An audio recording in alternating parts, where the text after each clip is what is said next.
just like that, we're back. Views from Section 400, but more importantly, it's Bowlmas, Day 11, the penultimate episode with Mr. Jacob Dunaway, big UGA fan and a huge Birds fan, which I find more important.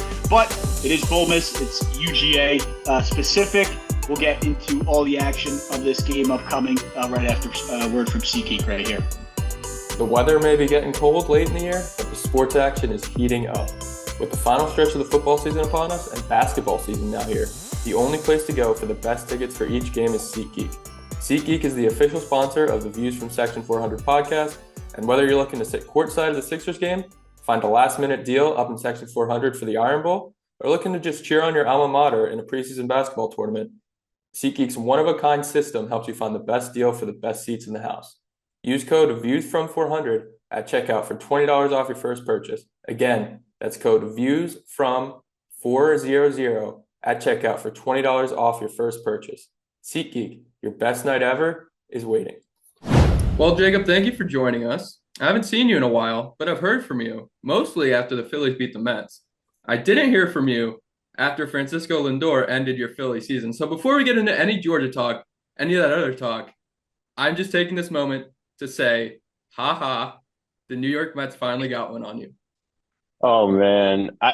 I feel like I'm entering my Frank the Tank era of Philly fandom. It's just like sometimes I try to have coherent thoughts and my head is just Frank the Tank, like just blurting out random stuff. I can't do it. I mean, that whole series started game one. I walk out of Beaver Stadium. Penn State just beat UCLA. And, some guys are watching it at their RV. Kyle Schwarber, leadoff bomb. Things are going well. And then the Phillies just decided to not do anything after that. Then drive home, game two, get back just in time to see Nick Castellanos walk it off. Hopes are back up. And then Sean Manaea comes on. The Phillies turn the pitching machine sideways. And then, Stevie Wonder could have struck out every player because that it was sentence just in itself is such a joke. The fact that Sean Manaea is leading that sentence, it's an absolute joke. Where is that guy? He's not even signed yet. He's not even signed to a team. The Mets don't even want him. The Mets don't even want him. If the Phillies took every bat out of the dugout and walked up to the plate with no bat, they would have won. It was a joke. It was an absolute joke. I was there, boots on the ground, game one.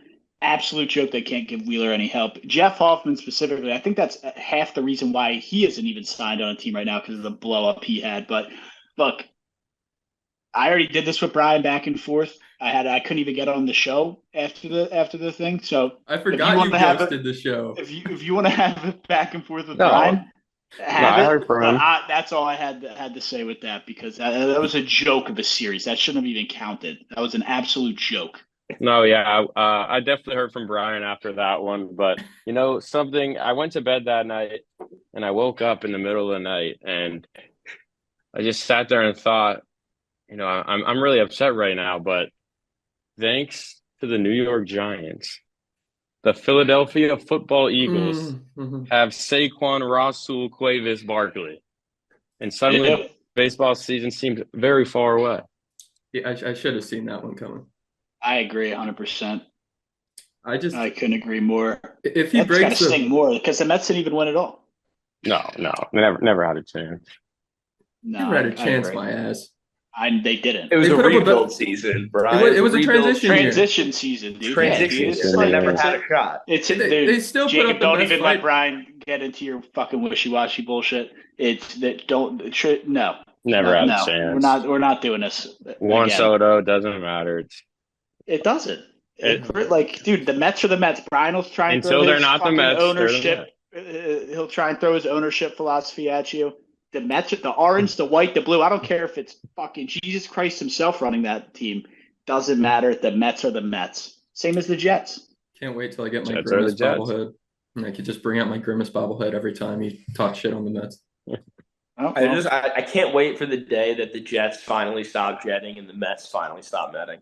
Well, we do Mets, have that. Don't know that's going to happen. the day we're recording this. We have some breaking news with the Jets that, since we're not going to get to react to in a normal podcast, you see Woody Johnson declined a trade for Jerry Jeudy because of his Madden rating.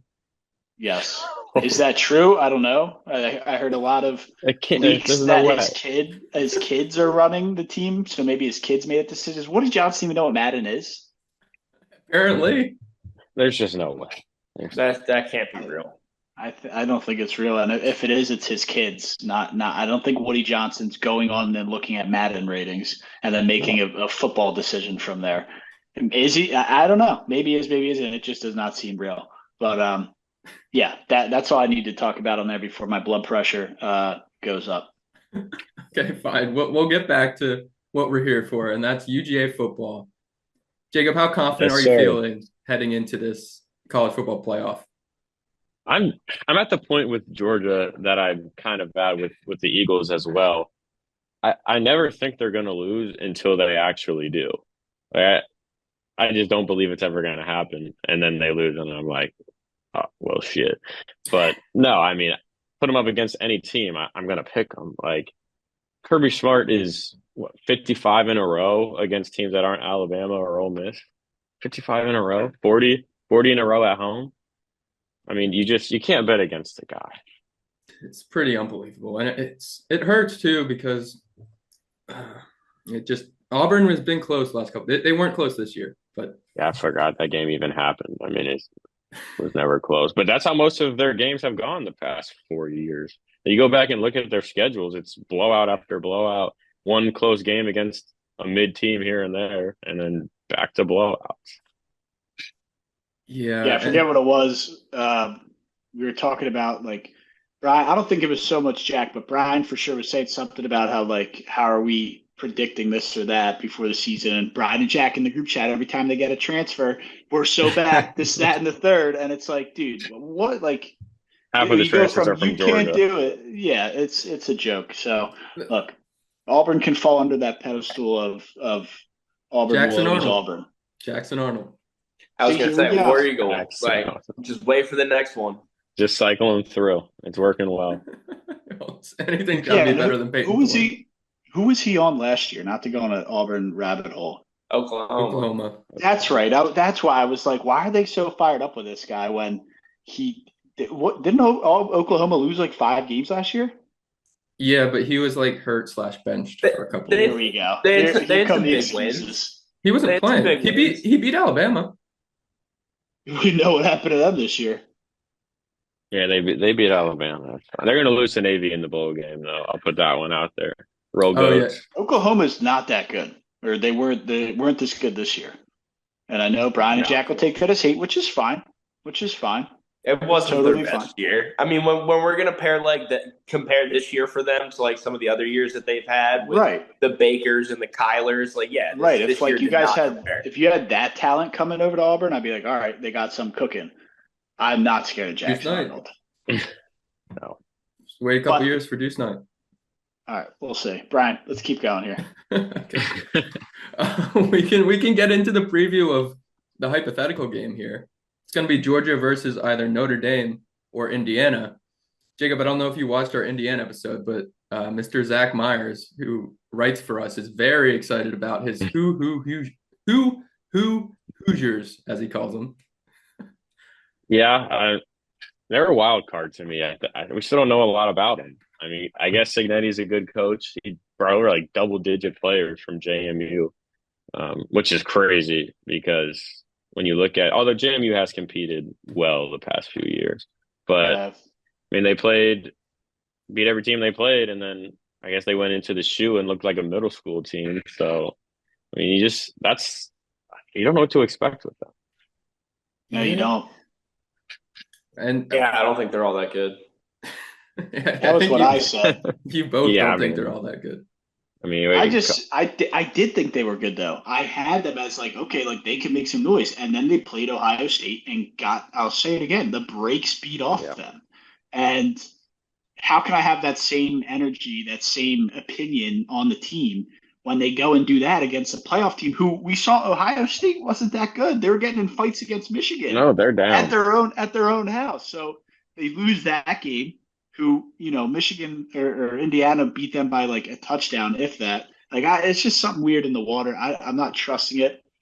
Could they upset Notre Dame? Sure, but I think even Zach was pretty honest about it and said, "Look, I don't see him beating Georgia." Yeah, I mean, you call any other team that's not in the SEC not good, and you're automatically a big bad SEC homer. But I mean, it'll work out how it's supposed to. It's a tough life we live, Jacob. Yeah. Everybody just thinks I'm this SEC homer. I mean, I just don't see how you can. Like, it's just what happens. Like, the SEC wins. It's about conference in college football. It's SEC and the Big Ten right now is what they're trying to turn it into. Yeah, And that Brian said that as well. So no jumping down my throat, please. eventually it'll be just the two big power conferences. Yeah, no, I mean, Big Ten is far above the next best conference. And even my girlfriend's a Penn State alum. We went to most of the Penn State games this year. I still put them on a field with Georgia. Probably a 20 ball. At least. I don't know. I'm not confident. And I think, and we're kind of going down the rabbit hole here, which is fine. SMU Penn State's probably the best matchup that Boise State could have. I don't know if you know, I have Boise State winning it all. I got them at, I think, plus 7,500, plus 8,000. As a betting man, I can see it. You know, I can see it 100%. Lost to Oregon by 3 on the road. All I'm saying. Only battle for Oregon all year. Only loss for Boise State all year. They played with Oregon, but a lot of teams played with Oregon. Wisconsin played with Oregon. That is true too. Sure. But it's also true with the guys up in Boise. Yeah, I think Genty's going to be running hard. Yeah, that month pissed off for him. Pissed off. He lost the Heisman. Yeah. Look, not a lot of people want to talk about it. Well, maybe we'll see a Statue of Liberty. You never know. That is what I'm hoping. It is the Fiesta Bowl. I know. I'm well aware what it is, Brian. I'm well aware. You think this wasn't a calculated thing? Yeah, Fiesta Bowl. Bowl ties in the playoffs are dumb. Georgia didn't even get to pick the Peach Bowl because the SEC has to go play in the Sugar Bowl. But, yeah, that is a weird kind of dynamic, I guess, now with the playoffs. At least you got the night game. You got the 8:45 game. Yeah. And Sugar Bowl will be in Jerry's World, right? Yeah. Yep. No, Louisiana, New Orleans. Cotton Bowl. Oh, yeah, it's in okay. Isn't the Cotton Bowl the Jerry's World one? Yes. Yep. Okay. So, yeah, that's still pretty either Notre Dame. I guess Notre Dame travels better because they have fans in every freaking state for some reason, but they do. Definitely. Still, UGA, it's not Athens, but there'll be a home field advantage there. Oh, definitely. But yeah, to keep us moving and grooving along here, do you want me to preview Georgia or Jacob? You seem pretty confident that you know that what this offense is about. I mean, that's the thing. Do we know? Will Carson Beck play? Probably not. It's not looking like it. Wait, Luckily, why is he not looking like it? I mean, he went to get a second opinion, but really, I just don't see him playing. But also, fun fact, my dad played college football with Carson Beck's dad. Really? They look exactly the same, by the way, father, and both eyes are popping out. That's a shame. But yeah, I guess the thing with Carson Beck is he doesn't really like football that much. He just does it because he's good at it. And he admitted it too, which is wild. Yeah, no, he doesn't watch it. He doesn't really like it at all. It's what his dad did, and he's good at it, so he kept going. But I guess recently, is he that good at it? A lot of people are ripping on him. Yeah, I mean, wide receiver play has been way down. Lead the country in drops. Can't happen, especially at Georgia. But I guess when your whole receiving core is kicked off the team by week 2, it's kind of tough for Phillies. Why were they all kicked off the team? I didn't even know about that. I guess they love to go 100 miles per hour down the freeway. Yeah. I know Georgia has that issue. Yeah, the Raiders and the Georgia Bulldogs have a lot in common. Let's just put it that way. The Athens Clark County Police are undefeated. Nothing gets by them. If you think this stuff isn't happening at other schools, you have bigger problems. But the Athens Police just are brutal. Yeah, well, I mean, downtown Athens, there's a lot going on there. I've only been once, but the one time I went to a Five Guys, and there was a massive brawl just taking place in the middle of a Five Guys. Yeah. Nice. Sounds like a safe area. Go sports. I'm on the side. I don't know if Carson Beck's going to make it for this game. I mean, what do I know? But from what I've been hearing, Gunnar Stockton's going to be the guy. Jacob, do we have faith in him to be the guy to beat Notre Dame or Indiana? Does it matter who you get? Is he going to beat them either way? I mean, that's the thing with these blue bloods is a quarterback gets hurt, they have 3 5 stars behind them minimum. So these guys can play. It's just whether they're ready or not. I mean, he came in the SEC championship and he did what he needed to do. He made the one. He panicked and he threw it up. He's lucky it wasn't a pick six. But I think that was the biggest thing for Georgia was getting that 3 week break, especially when you're going to be playing a new quarterback. I mean, that's going to be huge for him. Now he's taking all the first team reps, and like I said, he's a 5 star quarterback. And the even better thing is, just like Stetson Bennett, Gunnar Stockton, Georgia guy through and through. Grew up, he said, I want to be the quarterback for the Georgia Bulldogs. That's why he didn't transfer. I mean, I think he's a junior at this point. Might be a redshirt junior, but he said, I'm playing for the Dogs. And so that's why I have faith in him. And hopefully they don't even have to throw the ball that much. The run game has been down a little this year, but I mean, the offensive line just churns out NFL guys. So he'll have to put it in the air a little bit, but I think he'll probably get it done. I don't understand how they keep pumping out these white guys that sound like utility infielders that turn out to be like amazing quarterbacks. You mentioned Stetson Bennett, Carson Beck. Now you have Gunnar Stockton. Yeah, I mean, will any of them do anything in the NFL? Probably not, but they might win a few natties while they're at it. And It's all you really care about. I mean, yeah, that's what you play for. All these schools saying, especially in basketball, with the NBA player this, NBA player that. It's like, cool. That's not what college sports are for. it's the Kentucky fan right there, Oh God. pumping out NBA. Haven't won a title since Anthony Davis. Yeah. Well, dude, if you look at it, Oregon, Georgia's offense is what, 31.9 points per game, 30th overall in the nation. If you get matched up with Indiana, is there a little bit of a scare issue there? Because Indiana was scoring 40 points a game. And I know that was Brian's big reason on why Indiana's got a shot. Let's not take a look at who those opponents were.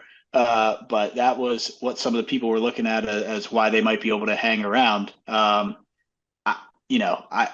don't know that they can get it done based on the scoring and the level of competition. But what are your thoughts, Jake? I mean, it's cool that they can put up 40 points a game against the schedule they played. Like that's all fun. But I mean, come on. It's at the end of the day, it's Georgia's defense. Have they been your typical Georgia defense this year? No, not even close. But the one thing they do is they'll give up yards, but they get stopped when it matters. They'll force the field goal. They'll get stops late in the game. The whole team starts slow. I mean, they started slow the whole year. And you can say, oh, they can't start slow in the playoff. They can't start slow in the SEC championship. But they just keep starting slow and they keep winning. So, but yeah, I mean, Indiana can score those points. Georgia's defense is going to be a different beast than Indiana's seen or Notre Dame's seen at that. I think if Indiana were to like jump out to a hot 14-0 start, Georgia's going to claw their way back into that game. So that's why I'm not worried. And this kind of stems from our last episode that I was on. I'm not too worried about Indiana beating Notre Dame. And then if Notre Dame wins, Georgia's probably got a better offense. I'm not sure what the statistics look like, but I think I like the way Georgia, can get the ball down the field over, what Notre Dame's able to do. Yeah, no, I mean, Notre Dame, that's just one of the kind of just like Indiana. Didn't really play anybody. Bad loss to NIU. They beat A&M. Yeah, I think they had a little bit of a better schedule, but it wasn't week one. What was that week? That was week one. Maybe A&M week one. I mean, I did watch. Anybody else? I thought they beat another decent team. I think they had like Louisville or something. They always play the ACC teams. They beat Army and Navy. I was at the Navy game. I left in like the third quarter. I will hate watch Notre Dame with the best of them. I will. 43 years of Navy losing to Notre Dame. I will hate watch all day. But also, Georgia owns Notre Dame. I mean, I think they're 3-0 all time. Went into South Bend in 2017. Jake Fromm stepped in, won the game. They came back to Athens in 2019. We beat them again. So, I mean, Notre Dame has never scared me, and it's just not going to start there. New Yeah, York Giants legend Jake Fromm. if that's what you want to call it. Yeah, so He might be the best quarterback to have played for them in the past. Honestly, that I can get behind. That I can agree he's with. up But there. no, I mean, who wins this game for Georgia, for whoever they play, the offense or the defense? Who steps up? That you think, in your opinion, regardless of where we might be leaning. What do you think? I mean, with the wide receiver play this year and the backup quarterback, I mean, you can't imagine the first quarter is going to go well offensively. If it does, then great, but it's just most likely not going to happen. The defense is going to have to step up. I mean, the biggest thing this year for them, at least to me, it's the same caliber player. You're churning out 5 stars. You have great players at every position. I mean, Micah Williams probably going to be a first round pick. Malachi Stark's definitely going to be a first round pick. But to me, they just haven't seen when a defense is bought in, you can tell. Like they're flying around. Yeah, Like the video of Nakobe Dean in the championship after they gave up the touchdown, yelling at the other linebacker. Like you can tell when they're all bought in, and you just haven't seen that this year. You know, they're all is whether it's they're all playing for themselves or you always run into that problem, but they just don't seem like they're all clicking on the same page. And if they do, then I mean it's just the same problem it's always been for everyone else. Yeah, so I mean, we talk about ways Georgia's defense should kind of get exposed here. The 2 games they lost, Alabama with Jalen Milroe and Ole Miss with Jackson Dart. Jackson Dart's he can run the ball. And Jalen Milroe's, of course, a dual threat. I mean, Riley Leonard on Notre Dame, he does a lot of both too. So, I mean, if you just look at their losses, they lost 2 games to quarterbacks like Riley Leonard. So if Notre Dame can get by Indiana, at least that kind of poses a threat there. And Haynes King had success too for Georgia Tech. I mean, the running quarterback has definitely hurt Georgia this year. That's for sure. Yeah, I didn't even think about that game. That 8 overtimes, 7 overtimes. I try not to think about it. The overtime rules are so dumb. if they But lose that game, they're not even here right now, right? no, they won the SEC championship, so they wouldn't Yeah, have but this. They wouldn't have the they seed they gotten to have. that game? They might have not. Would they have been in it, or would it have been Ole Miss in it? No, Or no, Georgia because Tech's it's in not. the ACC. Yeah, it's not an SEC loss. So yeah, they would have been fine. Yeah, so that game was supposed to be stress free, but didn't turn out that way. Yeah, still a game you got to win. Yeah. I mean, Notre Dame's a good offense, and as much as I'd like to say Indiana is, I think Notre Dame definitely has the better shot at beating Georgia. Yeah. But doubt. I assume if we're all going to go around the round table here, and Jacob, I'll start with you. We're taking Georgia to beat Notre Dame. Yes. I mean, Notre Dame, I think Georgia beats pretty handily. I mean, Kirby Smart knows them, although new coach Marcus Freeman, but um, he was obviously there beforehand. So Kirby Smart knows them well. He's beat them twice. He's going to have everything that they're going to do mapped out. I mean, he's that good of a coach. He knows what everyone's doing at every play. Same reason why he can never beat Nick Saban. And for some reason, that's continued for Alabama. I mean, he's 1-6 against Alabama, and 0 of those games have been in Athens, by the way. Thank you, Greg Sankey. But Yeah, what do you think of that post game kind of call out of Greg Sankey from Kirby? I mean, that's just Kirby. You got to do it. You got all those road games, and then for some reason, the schedule is the same the next year, just flipped. So I don't understand that by the SEC as well. We're just going to play the same teams over again when we have 45 teams in our conference. Yeah, Doesn't the make schedule doesn't make any sense. Auburn has a very easy schedule next year, which me and Jack liked, but they don't play Texas. They didn't play Texas this year, and they don't have Texas next year. So what's the point of adding Texas if you're going to go 2 years without playing them? Yeah, I mean, I think every league's facing that same problem. But I mean, with Indiana, it's just such a wild card to me. Like, would Georgia blow them out? Would it be a close game? I just don't. I honestly haven't watched Indiana that much. I did watch the Ohio State game, which I guess would put me on a little on the biased side. But I just don't. I definitely don't see Notre Dame beating Georgia, and Indiana. It's just you just don't know. Like they could come in and beat them by 30. It's just, I feel like it's been that year in college football. Yeah. Like you just don't know what's gonna happen. I don't think Oregon's that Even it all started with Georgia Tech beating Florida State in week 0. good. We've It feels just like it seen, was 10 years ago. yeah, And that's why I love Boise State. It's a valid point. the best player in the playoff is on Boise State. I agree. Yeah. Look, the guy who won the Heisman isn't anywhere to even be found for this playoff. Obviously not by his choice, but he's not involved. It's true. I mean, yeah, So, that the crazy thing about Georgia is, I mean, obviously they're the new Alabama. They're the Alabama of this era. It's going to continue. I mean, look at this, just a 4-year stretch. I mean, 2021 probably was the best team.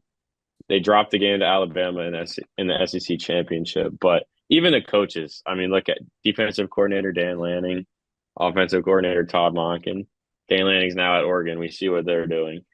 Todd Monken has Lamar and what back-to-back MVP season. Is that what's going to happen? I don't know. Josh Allen might win, but and I mean Stetson Bennett replaces JT Daniels that season, and the rest is history. But if you look at that roster from 2021, it's a full NFL team.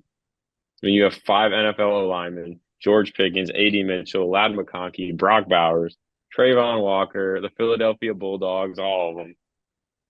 I mean, it's absurd. yeah. That's poetry right there. I love how both of Jack gets a player on that team. Matt, you get a bunch of players on that team, and the Giants just Nothing. Andrew Thomas, but yeah, but he's never healthy. can't stay healthy. And in 2022, Georgia, mostly the same players, lost a few to the draft, went undefeated, blew out pretty much everybody. I think they had a close game with Missouri, and then the glorious strike of midnight pull hook from Noah Ruggles in Ohio State on New Year's Eve. That's probably one of the best nights of my life. Just watching that ball flutter through the air right when the clock hit midnight. That was awesome. To win a game when CJ Stroud throws for like 500 yards. It's like the Super Bowl all over again with Tom Brady throwing for 500. Yeah. Marvin So Harrison losing. gets rocked in the back of the end zone. Yeah. But out of the last, let's say 10, 15, 20 years, best college football team got to be the Joe Burrow team, right? I mean, That team was damn good. That LSU offense up against the Was 2021 unreal. Georgia defense would feed families. Yeah. I just want to see one drive. I just want to see one drive. Yeah, that'd be fun. Yeah, Matt, I'm with you there. That LSU team, top to bottom, was probably the best.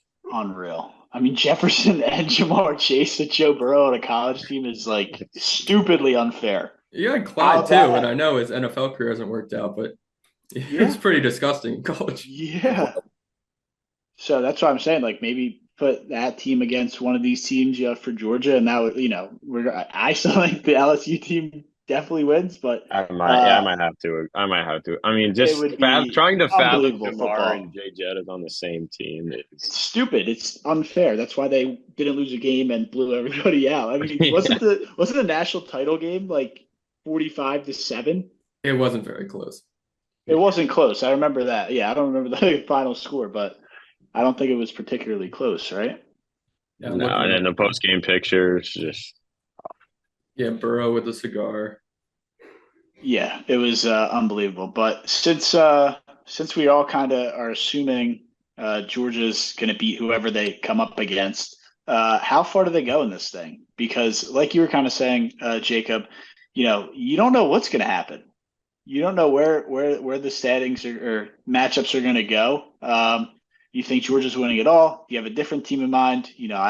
I like where Boise State matches up and their kind of path to getting there. I'm not really sure where Brian and Jack are leaning, but before we get to them, is Georgia just winning it all and you just got to stick with them? Like I said earlier, I'm going to pick them until the clock hits 0 and they lost. I mean, I don't see how you can think any other way, but it's been a crazy year, and you go up to the top of the bracket. Oregon gets kind of screwed with the Tennessee-Ohio State winner. I think the winner of that first game could beat Oregon and move on. I think Clemson could beat Texas. I mean, Dabo has all the experience over Sark in postseason football as a head coach, and I think that's a close game. Yeah. And then in the bottom, I mean, you have probably going to end up Georgia, Penn State. That's going to be a good game. Abdul Carter coming off the edge. I feel like there's a lot of good individual players this year. Um, Yeah. but Yeah, the teams almost don't match it. that's what you're going to get with NIL. I think that's the beauty of it. Yeah. You have all these good players just spread out now. With NIL and transfer portal, that's exactly what we're going to get. Yeah. Which honestly, when it gets to the playoff, like I feel like, and I don't know if I said it to you guys, but I said it before, maybe to some other friends, and it comes down to back when they had the 14 playoff. It just felt like one or two of those four teams could win it all, and if you got down to like 6, 7, 8, 9, that team had no chance. Now, maybe not all the way to 12, but like it seems like the top 8 teams can win it, like legitimately win it all. So for me, I think that makes college football fun to watch again. I used to hate being like, all right, the two teams that are going to be in it, and it was more than likely Alabama every single year. That didn't make it that fun. I can't imagine it was fun for you three being SEC guys. But now it just feels like any of these, maybe up to 10, can win it all. So I'm on board, and I'm loving the NIL so far. Why not? Just give us better football. Well, on top of that, I mean, I think last year, the conversation I'm going to have is a little different than teams that could actually win it all, but teams that like deserve to be in and actually compete for a shot to win it all. I feel like last year, even though it was only 4 that they sent in, you were probably looking at like maximum 7, 8 teams. This year, there was like, I don't know, 16, 17 teams that you could have considered to be actually, deserving of a spot in the playoff with it being 12 teams this year. So I'm with you guys. It's wide open. Even though I'm with Jacob here, I think Georgia's winning the whole damn thing. It's definitely wide open. They could lose the first round or after the bye. They could lose that first game. Yeah. That second game, they could lose the championship. I mean, it is wide open. Yeah, and the funny part is we could be sitting here 2.5, 3 weeks from now, and it's Georgia, Penn State, Oregon, and Texas, and then we're like, okay, maybe it's still the same. Yeah, that's kind of what I'm feeling here. I mean, I really don't know if it's that wide open. I think we're going to get Georgia, we're going to get Oregon, or we're going to have Texas. Okay, but then at the same time, like, why those weren't the teams at the top other than Oregon? Why are we getting? Well, but why are we giving them the buys? Why do we have to give them? Why do we have to give it to an Arizona State and a Boise State who win their conference, but they're not one of the 4 best teams? That's a whole nother argument for another day. I don't I really, we've talked about this before, but it doesn't make much sense at all. No, it's screwed Oregon. That needs to change. They need to move the transfer portal back.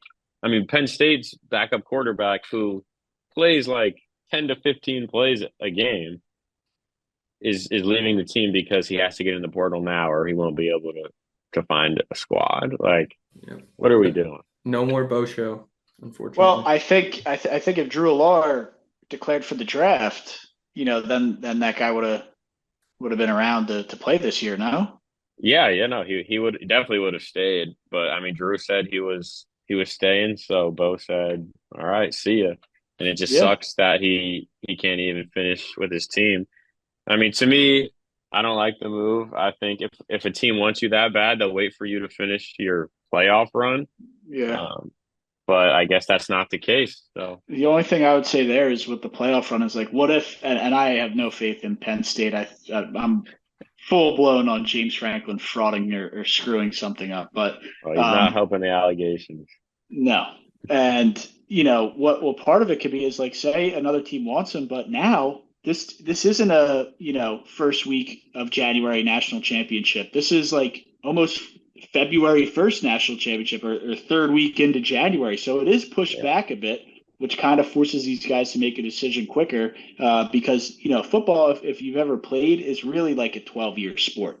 Winter lifts start, installment starts early spring. They have spring games, so stuff goes on very quickly. And so when you have these guys and the playoff format runs all the way to the end of January, it's tough, to kind of stop, reset, and then bang, go jump into another offense. That's just probably part of the reason. I mean, or he he gets in the game to run the read option, pops his ACL, Drew stays, and then nobody wants him. And then he's beat. Right. So there's a couple different factors there that don't play into the transfer portal that we're hyping up so much here. Yeah. But I think we have all the predictions. Brian, do we have any other predictions we want to around the horn hit real quick? I know you got work here soon. Yeah, no, I as much as I hate to say it, I think UGA is going to the final. If they play Oregon, I really hope they play Oregon, because then I can hope Oregon will beat them in the final. I don't know if Dan Lanning's beating Georgia. I think Kirby, that's his prodigy. I mean, he knows everything he's going to do. That's another thing that's kind of making me lean Georgia to win it all here.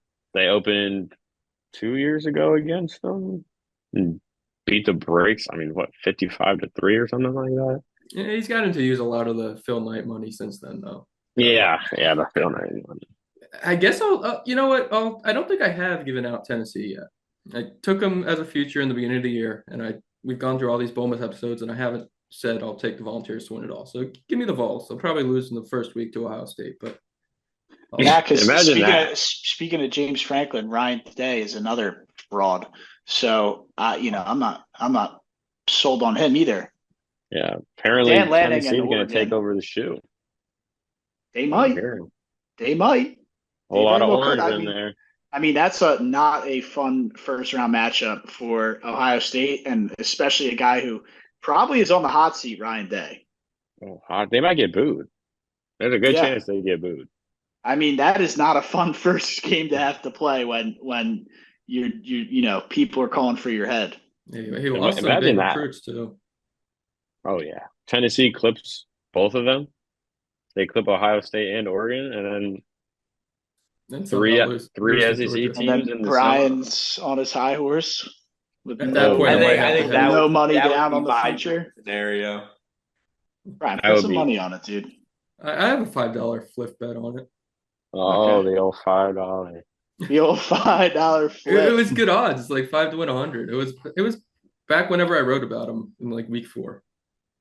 I don't know. Anything else you guys want to hit here before we jump off? Jack, you got anything you want to touch on? Jacob, anything to say to the people on your views from Section 400 first appearance? Yeah, man, it's been awesome. I've been a fan since day one, as Brian knows. So I'm actually really proud of you guys for sticking with it. You know, a lot of people try things like this and they give it a shot and they quit on it. But, you know, you guys have stuck around, so it's great to see. And go Birds. Go Birds. Oh, yeah. I know Brian and Jack can get behind that. Go Birds, baby. Could be a huge, huge January for us here, Jake. So let's just keep our fingers crossed. Hope nothing blows up. Hope Saquon stays healthy. Hope the quarterback and the wide receiver don't turn into Donovan and T.O. again. And we should be good. Yep. Baldiani's got to keep shaving his head. I was going to say, hopefully Nick's hair doesn't grow back anytime soon for your guys' sake. It's getting a little long for my liking. Yeah, it's got to go. It's got to get that out of there. But no, that's all I got. I'm about to make some dinner and get my neck sorted out because I think the sickness is going. I don't know what's going on, dude. It's a disaster. But Jake, welcome anytime, man. Thanks for the kind words at the end. It was great talking to you. Jack and Brian, I'll see you knuckleheads in the next one. Tune in tomorrow, day 12 finale. Whoa.